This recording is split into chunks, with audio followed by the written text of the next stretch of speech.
Now, Washington Mornings on the Mall. 105.9 FM. And AM 630. WMAL. 8:37 on WMAL. Brian Neiman, Brian Wilson with you. That's one of the greatest guitar solos of all time. Do you know that? Steely Dan. Steely Dan many times in concert, believe it or not. I've never seen them, but I love that solo. Congressman Alan West joins us now, retired colonel. Good to have you on again. Congressman, how are you? I'm doing very well. Are you reeling in the years? Reeling in the years. Yeah, that's right. I have to ask you, because obviously you're in the military, and we hold people in the military, I think, to higher standards. We expect more of them, and I think people in the military expect more out of themselves than regular folks, and I think the Secret Service is in that category as well. What do you make of this scandal with the Secret Service and the military, because apparently there were at least some special ops, maybe even some Marines involved in all of this? Well, I think it is something where, it's leadership by example. When I was a commander, I tried to express to my unit that all of their actions and all that they did were a reflection on our unit, and it was a reflection upon me as a commander, and I tried to make sure that, I maintained those highest standards of honor, integrity, and character so that it would translate to our soldiers. And it was very important that any new soldier that came into the unit, that myself and the command sergeant major sat down and we spoke with them. And we got them to understand very early the standards of discipline and, like I said, the standards of character that we expected of them, and get them to buy in to be part of that team, that unit. Well, do you have confidence in the Secret Service? I know the head of the Secret Service, I know that the president said yesterday that he still has confidence. Do you? Well, yeah. You can't. The thing is that you can't sit there and all of a sudden judge an entire organization based upon what you happened there. Now, without a doubt, there was a serious lapse in judgment and a lapse in character and standards, and that has to be dealt with. But I think that you still have some exceptional men and women in the military and then also in the Secret Service that are more than willing and able and capable of meeting their duties and responsibilities. Mr. Vice President, I have another question. I'm sorry. I'm sorry that how quick that was for Wilson to get there? A little premature. I'm sorry, but look, we now have Romney as, I guess, the guy who's going to be the nominee. And Sarah Palin said the other day, if I were picking his running mate, I would say Alan West would be the guy. So what does Alan West say about what Sarah Palin had to say? Well, this is a free country. We do have free speech. So people can make whatever assessments they wish. And, as I've always said, I have served this country, most of my adult life, from 1982 when I took the oath as a young second lieutenant up till now. And if people believe that I have a capacity and capability to be able to continue the service in a different role, it's something I have to pray about to make sure that I can meet up to that expectation. I have to talk to the wife and family, and so, very close friends and confidants, and then we'll stand up to the plate. So you're open to it, and I guess what I'm saying, do you think you would be a good choice?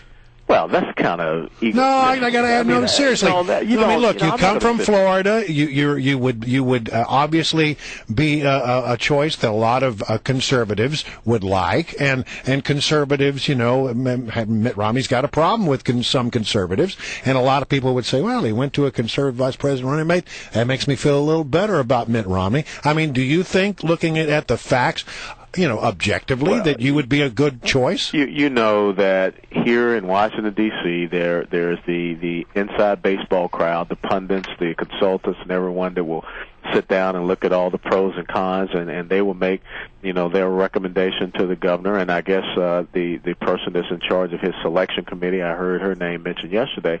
But for me to sit up here and say, I'm the good fit, I'm the right guy, that's not who I am. That's not what I'm about. And really, I just want to continue to be a good congressional representative and American statesman. But like I said, if someone considers me, it would be very humbling, very honorable, and I would do my best to be able to meet those expectations. All right. Obviously, the economy is going to play a huge role. Huge role in that. But I do want to ask you a question on foreign policy, because the majority of Americans now want to get out of Afghanistan. Can you stay in a country where 70% of Americans say it's time to leave? And by the way, Hamid Karzai said yesterday that he wants at least $2 billion a year from the U.S. after troops are withdrawn in 2014. Well, that dog don't hunt, okay? That's the first thing we need to tell Mr. Karzai, and he should be thanking us each and every day that he is in the position of president of Afghanistan. I think the failure has been, guys, is that no one has really articulated and laid out a strategic vision, and you still don't hear it. Yep. I mean, what do we expect out of that area, out of Southwest Asia theater of operations for the next 3 to 5 years? Because, again, if we just pack up and say we're leaving, then you're going to leave a void. And you have to deal with the sanctuaries of the enemy in Pakistan. If you're not going to do with that, you're not going to have success in Afghanistan. You also, to the west of Afghanistan, have Iran. You've already vacated out of Iraq, which has allowed Iran to extend their regional hegemonic dominance into Syria, where now they're shoring up Bashar Assad, which we all know is just a satellite, enabling them to keep their connection to Hezbollah over in Lebanon. So I really think that what has to happen, if you had truly visionary leadership in this country that could lay out a foreign policy strategy and way ahead, much the same as Ronald Reagan did when he contended against the Soviet Union. Look what happened. Obviously, things are better in Iraq now than they were 5 years ago, but from what you just laid out, is the overall picture of the Middle East better? It may seem better in the short term, but when you talk about visionary, strategic level leadership, I'm not looking at what's happening month to month, right, or even within a 12-month period. I'm talking about 3 to 5, maybe even beyond that. That's what I'm asking at. Are things even more dangerous today than they were 5 years ago? I think they're incredibly more dangerous. Look what has happened in Egypt in just 1 year when we asked Hosni Mubarak to step down, and now you have the Muslim Brotherhood and radical Islamists running that country. The Muslim Brotherhood is going to run a candidate for president. They basically extorted the United States of America for that 1.3 or $4 billion of foreign aid that if we didn't provide it, they'd break off the Israeli peace accords. And that shades of what happened with the Carter administration with the Shah of Iran, and then Iran transitioning over to a radical Islamic state with the return of the Ayatollah. So, again, something that with the Carter administration, they may have said, we didn't support the Shah, the Ayatollah comes in, but look at now, 30 years later, what has happened with Iran. Congressman West, it's always a pleasure to have you on. Thanks for coming on. We always appreciate it.